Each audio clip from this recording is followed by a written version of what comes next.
On the rugged Isle of Berk, where Vikings and dragons have been bitter enemies for generations, Hiccup, Mason Thames, stands apart.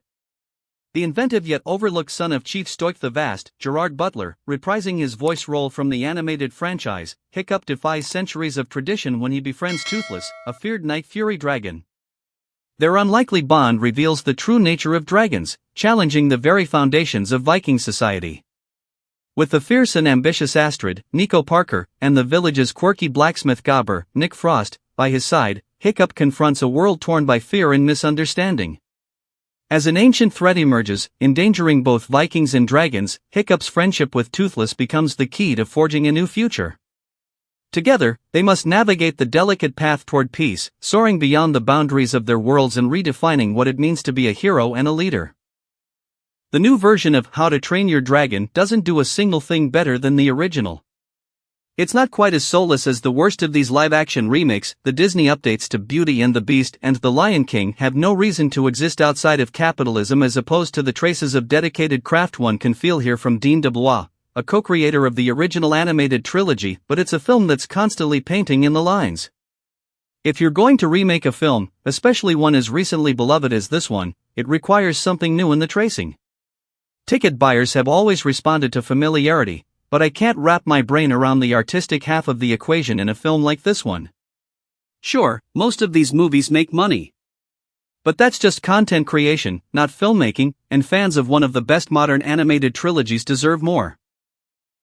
If you've seen the 2010 adaptation of Cressida Cowell's book, then you can truly skip through the plot section of this review. With shot-for-shot fidelity through large sections of the film, we return to Berk, a place defined by a generations-long battle between dragons and Vikings. The leader of the latter is Chief Stoik the Vast, Gerard Butler, reprising the role he voiced in the films, a man obsessed with finding the dragon's nest that will allow his Vikings to finally rule over the creatures of the night who steal their sheep and burn their huts. Stoik's son isn't exactly following in Dad's footsteps. Awkward and anxious, Hiccup, Mason Thames, dreams of designing the right weapon to fell an infamous species of dragon known as a night fury, which he does in the film's extended prologue. He finds the dragon that he will dub Toothless in what becomes a riff on Androcles and the lion, the classic tale of a beast and man who become friends when the latter saves the former. In this case, Hiccup designs a new tale for Toothless, becoming his ally, discovering that the war between dragons and Vikings can be stopped with a little peace, love, and understanding.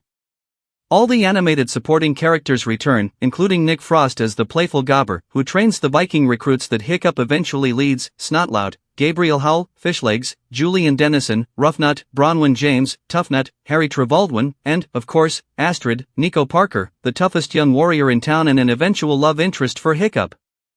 Without any significant narrative changes, the 2025 version of How to Train Your Dragon runs 27 minutes longer than the animated one. It's a lengthening by 100 inserts, stretching some dialogue here, giving Astrid a bit of backstory, extending a flight sequence there, taking us back to recruit training more often, and of course, the aesthetic differences between establishing shots in live action versus animation. It may not sound like a huge deal for hardcore fans of this franchise, but the bloating seeps into the overall experience in a way that. And that's a wrap on today's review. Whether you loved the film or felt it missed the mark, I'd love to hear your thoughts in the comments below.